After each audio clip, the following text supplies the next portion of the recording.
Good morning students. आप सभी का हार्दिक स्वागत और अभिनंदन है। स्टूडेंट्स, आज हम जानेंगे 12वीं एग्रीकल्चर का मॉडल पेपर जो कि 2025 में आपके लिए इम्पोर्टेंट होने वाला है। इस मॉडल पेपर द्वारा हम ये भी समझेंगे कि हमें किस प्रकार के सवाल आते हैं, किस चैप्टर से हमें किस प्रकार के प्रश्न पूछे जाएंगे, कौन से क्वेश्चन कितने नंबर के होते हैं और हमें आंसर किस तरीके से लिखना होता है। वो सारी चीजें इस पूरी क्लास में हम जानने का प्रयास करेंगे। चलिए स्टूडेंट्स, तो क्लास को शुरू करते हैं। और अगर आप हमारे चैनल पर अभी तक नए हैं तो एक बार चैनल को सब्सक्राइब कर लें और वीडियो को लाइक भी कर दें। चलिए समझते हैं। जैसा क्या है हेडिंग, 12वीं का हमारा मॉडल पेपर है जो 2024 और 25 दोनों एग्जाम के लिए इंपोर्टेंट होने वाला है। एक चीज तो आपको पता ही होगा, जो आपका एग्जाम होगा बोर्ड का, उसमें आपको 20 प्रश्न पूछे जाएंगे। टोटल जो क्वेश्चनों की संख्या होगी वो 20 होगी और कुल जो अंक होंगे वो कितने होंगे, 56 नंबर का आपका पेपर होगा। ठीक है। अगर मैं बात करूं खंड की तो 4 खंड होंगे, अ, ब, स और द। सबसे पहले जो हमारा अ खंड होगा उसमें हमें छोटे छोटे सवाल पूछे जाएंगे। जनरली अगर हम अ खंड की बात करें तो ये हमें छोटे छोटे सवाल आएंगे इसमें से, इस तरीके के। अब इन सवालों के जो उत्तर हैं वो हमें अपनी जो उत्तर पुस्तिका है उसमें लिखने होते हैं। ठीक है। और इसमें जो पहला हमारा प्रश्न होगा उसमें 16 ऑब्जेक्टिव प्रश्न होंगे। अ व स द वाले जो हमारे प्रश्न हैं वो 16 प्रश्न होंगे हमारे। ठीक है। तो चलिए हम पहले प्रश्न से शुरुआत करते हैं और बहुत बारीकी से सारी चीजों को जानने का प्रयास करेंगे। जैसे पहला प्रश्न क्या है, नीचे दिए गए बहुचयनात्मक प्रश्नों के सही उत्तर उत्तर पुस्तिका में लिखिए। यानी आपको क्या करना है, ये जो आपके प्रश्न हैं इनके उत्तर अपनी उत्तर पुस्तिका में लिखने हैं। जैसे पहला क्वेश्चन क्या है, पहला क्वेश्चन है आधार बीज पर किस रंग का टैग लगा होता है। मेरा सवाल क्या है, आधार बीज पर किस रंग का टैग लगा हुआ होता है। अगर स्टूडेंट्स हम आधार बीज की बात कर रहे हैं तो आधार बीज पर किस रंग का टैग होता है। आधार बीज पर जनरली अगर मैं बात करूं तो सफेद रंग का टैग लगा हुआ होगा। कैसा होगा, सफेद रंग का टैग लगा हुआ होगा। समस्या यह है कि हम एग्जाम में लिखेंगे कैसे, हमें ये चीज थोड़ा सा नहीं पता है। तो एग्जाम में जो हमारी कॉपी होती है उसमें हम क्या लिखते हैं, जैसे मान लो हमारा क्वेश्चन है एक, पहला पहला पहले का कौन सा है, फर्स्ट। और फर्स्ट का आंसर क्या है, फर्स्ट का आंसर है हमारा सफेद। सफेद ऐसे हम लिखेंगे आंसर। ठीक है। इस तरह से हम आंसर वहां एग्जाम में लिखना है। अब इसके बाद दूसरा देखें, दूसरा प्रश्न क्या है। दूसरा प्रश्न कह रहा है हमारा एपीकॉर्निया का उपयोग कौन सी फसल में किया जाता है। ये भी काफी इंपोर्टेंट है। अगर हम एपीकॉर्निया के उपयोग की बात करें तो एपीकॉर्निया क्या है, एपीकॉर्निया आपका जैविक कीट नियंत्रक है। इसका उपयोग कहाँ होता है, तो इसका उपयोग होता है गन्ना की फसल में। कहाँ होगा, गन्ना की फसल में। तो यहाँ भी इसका भी जवाब हम कैसे लिखेंगे, जैसे पहला, पहले का कौन सा है, दूसरा, और दूसरे का सही जवाब क्या है, तो इसका सही जवाब है गन्ना। ऐसे हम लिखेंगे आंसर। अब तीसरे प्रश्न की बात करें, तीसरा क्या है, कपास की फसल की जलमांग है। क्या बताना है, कपास की फसल की जलमांग बतानी है। अब कपास की फसल की जो जलमांग है वो कितनी होती है, तो वो होगी आपकी 700 से लेकर के 1300। कितनी, 700 से 1300। तो हम ये ऐसे ही लिखेंगे कॉपी में, पहला, पहले का तीसरा, तीसरे का आंसर क्या है 700 से लेकर के 1300 mm। इस तरह से हमारा आंसर होगा। ठीक है। 3 क्वेश्चन हो गए। आगे चलते हैं नेक्स्ट। पूरे मॉडल पेपर को बहुत बारीकी से हम एनालिसिस करेंगे। चलिए अब अगला प्रश्न क्या है, अगला प्रश्न है हमारा चौड़ी पत्ती के खरपतवार नियंत्रण हेतु शाकनाशी है। यानी चौड़ी पत्ती वाले खरपतवारों का नियंत्रण कौन सी शाकनाशी के द्वारा किया जाता है। तो कौन सी हमारी 4 ऑप्शन में है, लेकिन बात चौड़ी पत्ती की है तो हमारा राइट आंसर क्या होगा, 2,4-D होगी। एग्जाम में कैसे लिखेंगे, वही हमारा लिखने का तरीका होगा, पहला, पहले का कौन सा, चौथा, और चौथे का सही उत्तर क्या है 2,4-D। इस तरह से हम एग्जाम में आंसर राइट करेंगे। उसके बाद अगला, मृदा में नाइट्रोजन स्थिरीकरण में सहायक फसल है। मृदा में नाइट्रोजन स्थिरीकरण में सहायक फसल है। अब ये आप सभी को पता है कि जो हमारी दलहनी फसल होती है, जो दाल वाली फसल होती हैं, वो क्या करती हैं, मृदा में नाइट्रोजन स्थिरीकरण का कार्य करते हैं। क्यों? क्योंकि उनकी जड़ों में क्या पाई जाती है, ग्रंथियां पाई जाती हैं, और उन ग्रंथियों में राइजोबियम नामक जीवाणु होते हैं। अब यहाँ पर दलहनी फसल कौन सी है, तो वो है उड़द। तो अगर मैं यहाँ बात करूं मृदा में नाइट्रोजन स्थिरीकरण में सहायक फसल, तो कौन सी होगी, वो होगी हमारी उड़द। इसके बाद में नेक्स्ट चलें अगले प्रश्न पर। और आगे जितने भी प्रश्न हैं सारे आपके एग्जाम के पॉइंट ऑफ व्यू से अगर हम देखें तो काफी इंपोर्टेंट है। अगला प्रश्न क्या कह रहा है, थोड़ा सा देख लेते हैं इसको भी। नेक्स्ट प्रश्न है अपना, बायो 902 या पूसा जय किसान किसकी उन्नत किस्म है। बायो 902 या पूसा जय किसान, तो मेरे हिसाब से सभी को पता होगा किसकी उन्नत किस्म है ये सरसों की उन्नत किस्म होती है। आंसर उसी तरह से लिखेंगे, पहला पहले का चौथा, और चौथे में आंसर क्या है हमारा, तो ये है। ठीक है, उसके बाद अगला है, बेर का पौधरोपण का अंतर है। तो बेर के पौधे लगाते हैं वो कितनी दूरी पर लगाते हैं, बेर में पौधरोपण का अंतर। तो ध्यान रखना आपकी, अगर हम एनसीईआरटी के अनुसार बात करें तो कितना है ये, 8 × 8 मीटर है। उसके बाद अगर हम वही बात करें पूसा मेजेस्टी उन्नत किस्म है, पूसा मेजेस्टी किसकी उन्नत किस्म है, तो ध्यान रखना पूसा मेजेस्टी जो उन्नत किस्म है वो किसकी है, वो पपीता की है। और इस किस्म से क्या प्राप्त होता है, पपेन प्राप्त होता है। आपने पपेन पढ़ा होगा, सबसे ज्यादा जो पपेन की प्राप्ति होती है वो पूसा मेजेस्टी से ही होती है। और भी बात करते हैं, नेक्स्ट 16 प्रश्न आएंगे हमें इस तरह के ऑब्जेक्टिव क्वेश्चन। चलिए नेक्स्ट क्या है, नेक्स्ट अपना पानक में कुल घुलनशील ठोस पदार्थ की मात्रा होती है। जो फल पानक होता है, फल पानक के अंदर कुल घुलनशील ठोस पदार्थ कितना पाया जाता है, तो ध्यान रखना यहाँ हमारा सही उत्तर क्या है, वो है हमारा 40%। उसके बाद में अगर बात करूं भेड़ में मधकाल के लक्षण कितने दिनों बाद पुनः प्रकट होते हैं। मधकाल के लक्षण कितने दिनों बाद प्रकट होते हैं, इसका मतलब क्या हुआ, इसका मतलब हुआ भेड़ में मध चक्र की अवधि कितनी होती है, मध चक्र की अवधि कितनी होती है। तो ध्यान रखना भेड़ में मध चक्र कितना होगा, ये होगा 16 से लेकर के 17 दिन। बाकी अन्य पशुओं में कितना होता है, 19 से 21 दिन होता है।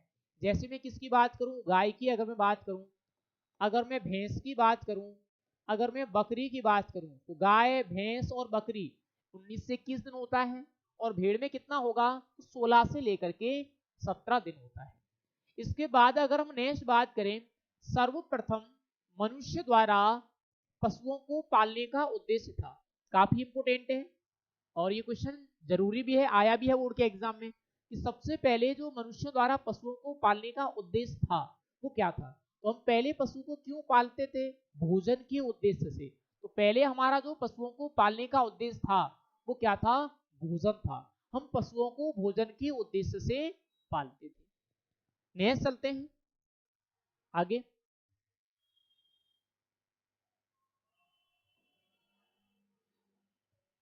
चलिए नेक्स्ट सवाल क्या है, नेक्स्ट सवाल है अपना, मिनिएचर गाय कहलाती है किस गाय को मिनिएचर गाय कहा जाता है। अगर हमारा सवाल मिनिएचर गाय है तो ध्यान रखना हमारा जवाब सीधा होगा बेचूर। जो बेचूर गाय है इसको किस नाम से जाना जाता है, मिनिएचर के नाम से जाना जाता है।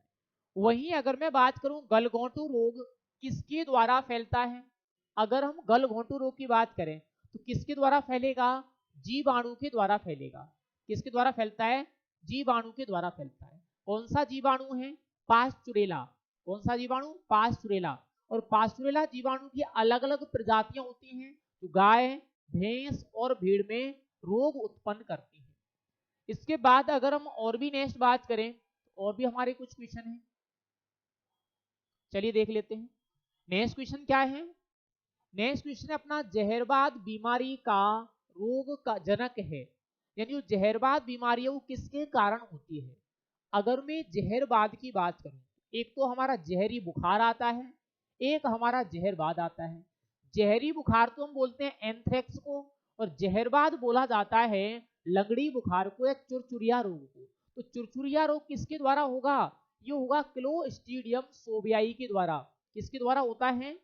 क्लोस्ट्रीडियम सोबियाई के द्वारा होगा। तो यहाँ हमारा राइट आंसर होगा क्लोस्ट्रीडियम सोबियाई। वहीं अगर मैं बात करूं नेक्स्ट, दुग्ध ज्वर रोग किसकी कमी के कारण होता है? ये क्वेश्चन बहुत ही इंपॉर्टेंट है, ये लगातार कई साल एग्जामों में आया है। अगर हम बात कर रहे हैं दुग्ध ज्वर या मिल्क फीवर रोग की, तो वो किसके कारण होता है? वो आपका दूध में या पशुओं के शरीर में कैल्शियम की कमी के कारण होगा। किसके कारण होगा? कैल्शियम की कमी के कारण होता है। नेक्स्ट में अगर बात करूं, राजस्थान कोऑपरेटिव डेयरी फेडरेशन की स्थापना कब हुई? ये क्वेश्चन भी आपका इंपॉर्टेंट है, ये तो एग्रीकल्चर सुपरवाइजर और जेट में भी पूछा जा चुका है। अगर हम राजस्थान कोऑपरेटिव डेयरी फेडरेशन की बात कर रहे हैं तो इसकी स्थापना कब हुई? वर्ष 1977 में। कब हुई? वर्ष 1977 में हुई। ये तो हो गए हमारे ऑब्जेक्टिव प्रश्न। इस तरह के जो हमारे ऑब्जेक्टिव प्रश्न हैं, हमें एग्जाम में 16 प्रश्न पूछे जाएंगे और मैंने आपको बता भी दिया कि इनका आंसर आपको लिखना कैसे है। आपको क्रमांक डालना है, जैसे आपको इसका क्रमांक डालना है पहले क्वेश्चन का कौन सा है? ये पहले क्वेश्चन का 15वां है और इसका राइट आंसर क्या है? तो इसका राइट आंसर है कैल्शियम। इस तरह से आपको अपनी जो एग्जाम की कॉपी आएगी उसमें आंसर लिखना होगा। इसके बाद पहला क्वेश्चन हमारा कंप्लीट हो गया। अब दूसरा क्वेश्चन शुरू होता है। आपको तीनों सब्जेक्ट की अगर मैं बात करूं, एग्रीकल्चर, बायोलॉजी और केमिस्ट्री, तो तीनों सब्जेक्ट में जो सबसे कठिन सवाल होंगे वो होंगे फिल इन द ब्लैंक्स वाले, यानी जो रिक्त स्थान की पूर्ति वाले सवाल हैं वो आपके सबसे कठिन सवाल हैं। ध्यान रखना, आपको सबसे ज्यादा जो परेशानी होगी वो इन फिल इन द ब्लैंक्स वाले सवालों में ही होगी। जैसे आपको यहाँ दिखाई दे रहा है 10 क्वेश्चन होंगे आपके और वो हर सब्जेक्ट में आएंगे। एग्रीकल्चर में भी 10 आएंगे, बायोलॉजी में भी 10 आएंगे, केमिस्ट्री में भी आपके 10 आएंगे। तो सबसे ज्यादा जरूरी है आपके लिए इन सवालों पर फोकस करना। जैसे अगर हम बात करें, हमारा सवाल कौन सा है? सबसे पहले है नीलहरित शैवाल का उपयोग खाली जगह की फसल में किया जाता है। यानी नीलहरित शैवालों का उपयोग हम किसकी फसल में करते हैं?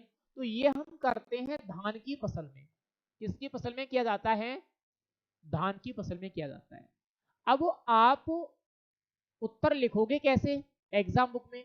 तो आप लिखोगे पूरी लाइन। क्या लिखोगे? पूरी लाइन लिखोगे।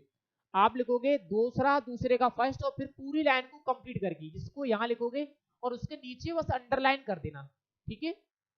इसके बाद राजस्थान को खाली जगह कृषि जलवायु खंडों में बांटा गया है। यानी राजस्थान को कृषि जलवायु खंडों में बांटा गया है। तो कितने में बांटा गया है? राजस्थान को 10 कृषि जलवायु खंडों में बांटा गया है। उसके बाद में अगर बात करूं, अरेकिस हाइपोजिया एल, अरेकिस हाइपोजिया एल के फसल का वानस्पतिक नाम है। यानी कौन सी फसल का वानस्पतिक नाम है? अरेकिस हाइपोजिया एल। अगर मैं अरेकिस हाइपोजिया की बात करूं तो किसका है? ये मूंगफली का है। अरेकिस हाइपोजिया किसका नाम है? तो ये मूंगफली का नाम है। नेक्स्ट में अगर बात करूं, अगला खाली जगह विधि में वर्गाकार विधि की अपेक्षा 15% अधिक पौधे लगते हैं। यानी पौधरोपण की वह विधि कौन सी है जिसमें वर्गाकार विधि की तुलना में 15% अधिक पौधों का रोपण होता है? तो वो विधि कौन सी है? वो विधि है आपकी षटभुजाकार विधि। कौन सी है? षटभुजाकार, या मैं कह सकता हूं समत्रिबाहु षटभुजाकार विधि है। नेक्स्ट फिर मैं अगर बात करूं, लखनऊ 49 जिसको हम सरदार के नाम से भी जानते हैं कि उन्नत किस्म है। लखनऊ 49 या सरदार किसकी उन्नत किस्म है? तो फिर हमारा जवाब होगा अमरूद। ये किसकी उन्नत किस्म है? ये आपके अमरूद की उन्नत किस्म है। फिर अगर मैं नेक्स्ट बात करूं, अगला पेक्टिन परीक्षण खाली जगह से किया जाता है। पेक्टिन क्या है? फलों के अंदर जो अम्ल होता है, जब आप जेली बनाते हो तो पेक्टिन का परीक्षण करते हैं। अब किसके द्वारा करते हैं? पेक्टिन परीक्षण खाली जगह से किया जाता है। किससे हम करते हैं? ये हम करते हैं जेली मीटर से। किसके द्वारा किया जाता है? तो ये जेली मीटर के द्वारा किया जाता है। जेली मीटर द्वारा किया जाता है। वहीं अगर मैं नेक्स्ट बात करूं, अगला गाय, भैंस, बकरी खाली जगह दिन बाद पुनः ऋतुमयी होने के लक्षण प्रकट करती है। मैंने अभी बताया था कि गाय, भैंस और बकरी में ऋतुमय होने का जो समय है वो कितना है, तो वो है आपका 19 से लेकर के 21 दिन। कितना है? 19 से लेकर के 21 दिन होता है। वहीं अगर मैं नेक्स्ट बात करूं, अगला राष्ट्रीय उष्ण अनुसंधान केंद्र खाली जगह स्थित है। यानी राष्ट्रीय ऊंट अनुसंधान केंद्र कहां पर स्थित है, तो वो कहां पर है? वो है आपका जोहड़बीड़ बीकानेर में। कहां पर है? वो जोहड़बीड़ बीकानेर में स्थित है। फिर इसके बाद नेक्स्ट में अगर बात करूं तो अगला क्या है? एंथ्रेक्स बीमारी खाली जगह के द्वारा होती है। आपको बताना है कि जो एंथ्रेक्स बीमारी है वो किसके द्वारा होती है, तो जीवाणु के द्वारा होती है। लेकिन आपको जीवाणु का नाम लिखना होगा। कौन सा जीवाणु है? वो है बैसिलस एंथ्रेसिस। कौन है? वो है बैसिलस एंथ्रेसिस। तो एंथ्रेक्स बीमारी किसके द्वारा होगी? बैसिलस एंथ्रेसिस के द्वारा होती है। नेक्स्ट और लास्ट क्या है? यह राष्ट्रीय डेयरी विकास बोर्ड, जिसको हम बोलते हैं एनडीडीबी, का मुख्यालय खाली जगह स्थित है। राष्ट्रीय डेयरी विकास बोर्ड का मतलब क्या हुआ? एनडीडीबी का मुख्यालय खाली जगह स्थित है। तो कहां स्थित है इसका मुख्यालय? इसका मुख्यालय है आनंद, गुजरात में। कहां स्थित है? आनंद, गुजरात में स्थित है। तो ये आपके हो गए ऑब्जेक्टिव प्रश्न, यानी fill in the blanks. Fill in the blanks इस तरह से आपको 10 प्रश्न पूछ जाएंगे, सबसे टफ होंगे। मेरा मानना यह है कि अगर कोई students fill in the blanks में 10 में से 10 सही करता है तो लगभग वो 100 में से 100 नंबर ला सकता है। 100 में से 100 लाने के लिए सबसे ज्यादा जो परेशानी आएगी वो हमें इन फिल इन द ब्लैंक्स में ही आएगी। तो हमें यहाँ पर ज्यादा फोकस करना है। इसके लिए जरूरी यह है कि हमें हर चैप्टर को बारीकी से पढ़ना है। अगर आपने हर चैप्टर को बारीकी से पढ़ा होगा तभी आप इन फिल इन द ब्लैंक्स में सभी को कंप्लीट कर सकते हो। ठीक है, अब हम थोड़ा सा आगे चलते हैं तीसरे सवाल पर। 2 प्रश्न हमारे कंप्लीट हो गए। तीसरा सवाल क्या है, थोड़ा सा इसको भी देख लेते हैं। तीसरा सवाल भी हमारा इंपोर्टेंट है और इसमें हमें क्या आता है, इस सवाल में हमें आएंगे वन लाइनर क्वेश्चन, जिनके उत्तर हमें कहां देने होंगे? एक शब्द या एक पंक्ति में लिखने होंगे। मैंने लिख भी रखे हैं, आपको भाषा समझ में आ जाएगी इस वजह से। जैसे मान लो पहला प्रश्न है मेरा, बीज की परिभाषा लिखिए। बीज को परिभाषित कीजिए। अब बीज क्या है? बीज किसी भी पादप का वह भाग होता है जिससे नए पौधे तैयार किए जाते हैं। जैसे अगर मैं बात करूं, किसी पादप का वह भाग कौन कौन सा? जड़, तना, पत्ती, पुष्प, दाना, जिससे नए पौधे तैयार किए जाते हैं, क्या कहलाता है? वो बीज कहलाता है। यह क्या होता है? यह एक परिपक्व बीजांड होता है। बीज सामान्यतः क्या है? तो यह एक परिपक्व बीजांड है। ऐसे ही मैं अगर बात करूं, दूसरा प्रश्न क्या कह रहा है? ये कह रहा है गाजर घास के नियंत्रण हेतु कौन सा जैव अभिकर्ता काम में लिया जाता है? तो गाजर घास जो खरपतवार है उसका जब हम जैविक नियंत्रण करते हैं तो कौन सा जैविक कीट काम में लेते हैं? वो है आपका जाइगोग्रामा बाइकलराटा। कौन सा लेते हैं? जाइगोग्रामा बाइकलराटा लेते हैं। इसके बाद में अगर मैं नेक्स्ट बात करूं तो हमारे और भी क्वेश्चन हैं जिनको हम देख लेते हैं इधर, और इंपोर्टेंट है ये सारे ही क्वेश्चन। चलिए, जैसे अगला क्वेश्चन है, फसल चक्र की परिभाषा लिखिए। बहुत बार पूछा जाता है ये प्रश्न आपको एग्जाम में, फसल चक्र की परिभाषा लिखिए। अब फसल चक्र क्या होता है? जनरली सभी को पता है कि जब हम निश्चित स्थान पर निश्चित अवधि के लिए फसलों को बदल बदल कर बोते हैं तो वह प्रक्रिया क्या कहलाती है? फसल चक्र कहलाती है। निश्चित स्थान पर निश्चित अवधि के लिए फसलों को बदल बदल कर बोना क्या कहलाता है? फसल चक्र कहलाता है। वहीं अगर मैं बात करूं अगला, केंद्रीय आलू अनुसंधान संस्थान कहां स्थित है? अगर हम केंद्रीय आलू अनुसंधान संस्थान की बात करें तो कहां पर है? वो शिमला में स्थित है। नेक्स्ट में अगर बात करूं, बेर का व्यावसायिक प्रवर्धन किस विधि द्वारा किया जाता है? तो बेर का व्यावसायिक प्रवर्धन किसके द्वारा होगा? रिंग बडिंग, जिसको हम क्या बोलते हैं? छल्ला कलकायन बोलते हैं। तो हम कह सकते हैं रिंग बडिंग या छल्ला कलकायन के द्वारा किया जाता है। अगला है, टमाटर की सॉस में अस्थायी परिरक्षक के रूप में कौन सा पदार्थ उपयोग में लिया जाता है? अस्थायी नहीं है, ये स्थायी है, ये आप यहां हटा दो। अगर मैं टमाटर की सॉस में स्थायी पररक्षक के रूप में बात करूं तो किसका उपयोग करते हैं? हम सोडियम बेंजोएट का उपयोग करते हैं। तो बहुत बार पूछा गया है ये एग्जाम में आपको। अगला है खुरपका मुंहपका रोग की कोई दो लक्षण लिखिए। अब दो लक्षण कौन कौन से होंगे? एक तो खुरों के मध्य के भाग में मुंह में छाले पड़ जाते हैं, दूसरा पशु लंगड़ा कर चलता है। अगला क्या है? ऑपरेशन फ्लड का प्रथम चरण कब शुरू हुआ? 15वें चैप्टर आपने पढ़ा होगा दूध उत्पादन, वहां ऑपरेशन फ्लड पढ़ते हैं, 3 चरण थे उसके। उसके जो पहला चरण शुरू हुआ वो कब शुरू हुआ? 1970 में। और हम पढ़ते हैं श्वेत क्रांति कब हुई? तो श्वेत क्रांति की अवधि भी कौन सी है? 1970 है। ये हमारे 3 प्रश्न हो गए कंप्लीट। और हमारा जो पहला खंड था, पहला खंड भी कंप्लीट हो गया। अब कौन सा खंड आ गया? अब आ गया खंड ब। पहले खंड में जितने भी प्रश्न थे वो हमारे एक एक नंबर तक के थे। पहला जो हमारा खंड था उसमें हमें जितने भी प्रश्न पूछे गए थे सारे एक एक नंबर के प्रश्न थे। अब जो हमारा दूसरा खंड है, इस दूसरे खंड में हमें जितने भी प्रश्न पूछे जाते हैं वो हमारे 1.5 नंबर के होते हैं। कितने नंबर के होंगे? 1.5 नंबर के होंगे सारे प्रश्न।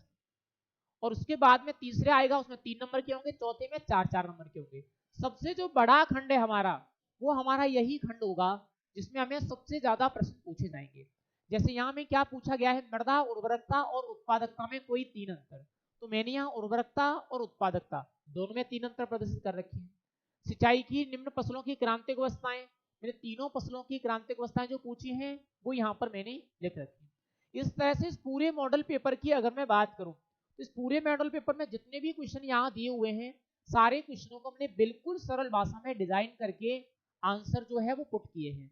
आप देख पा रहे होंगे बिल्कुल टॉपिक पॉइंट वाइज है, कोई भी यहाँ अनावश्यक चीज किसी भी आंसर में आपको देखने को नहीं मिलेगी। सारे क्वेश्चनों के जो आंसर हैं वो पॉइंट वाइज यहाँ पुट किए गए हैं।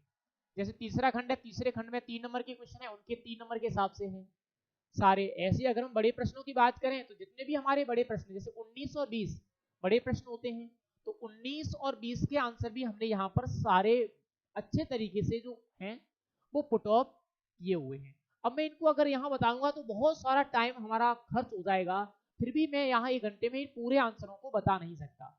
ठीक है, तो ये आपको एक मॉडल पेपर का आइडिया पता चल गया कि कैसे क्वेश्चन आते हैं, कैसे हम लोगों को आंसर देना होता है। थ्योरी ज्यादा भले ही मत लिखो लेकिन सटीक लिखो, हमें सटीक लिखना होता है एग्जाम में। बाकी आप चाह रहे हो कि आपको ये वाली मॉडल पेपर की पीडीएफ मिल जाए तो इस ग्रुप के डिस्क्रिप्शन में हमारे व्हाट्सएप ग्रुप की लिंक दे रखी है। जो भी हमारी वीडियो है, वीडियो के डिस्क्रिप्शन में आप जाओगे, व्हाट्सएप ग्रुप की लिंक मिलेगी, वहां से आप लोग ये जो हमारी पीडीएफ है वो ले सकते हो, जहां हमने सारे ही जो क्वेश्चन आंसर है उनको आंसर कर रखा है। और इसके अलावा अगर आपको ऐसा लगता है कि इसी तरह के आप और भी मॉडल पेपर लेना चाह रहे हो तो हमारे ऐप में आपको हर सब्जेक्ट की 10-10 मॉडल पेपर मिल जाएंगे, उसके साथ में नोट्स भी मिलेंगे और वो पूरा पैकेज मात्र आपका 499 रुपए का होगा, जिसमें हर सब्जेक्ट के 10-10 मॉडल पेपर विद सॉल्यूशन जो इस तरह से सॉल्व किए हुए हैं वो आपको वहां पर मिल जाएंगे। बाकी आप बने रहिए हमारे चैनल पर, बहुत सारे मॉडल पेपर, बहुत सारी क्लासेज अभी आपके लिए हम लेकर आने वाले हैं, तो आप ले रहिए और वीडियो को लाइक करते रहिए और अपने दोस्तों को भी शेयर करते रहिए, ताकि थोड़ा सा चैनल का भी ग्रोथ हो और आप लोगों को भी फायदा हो। ठीक है, थैंक यू।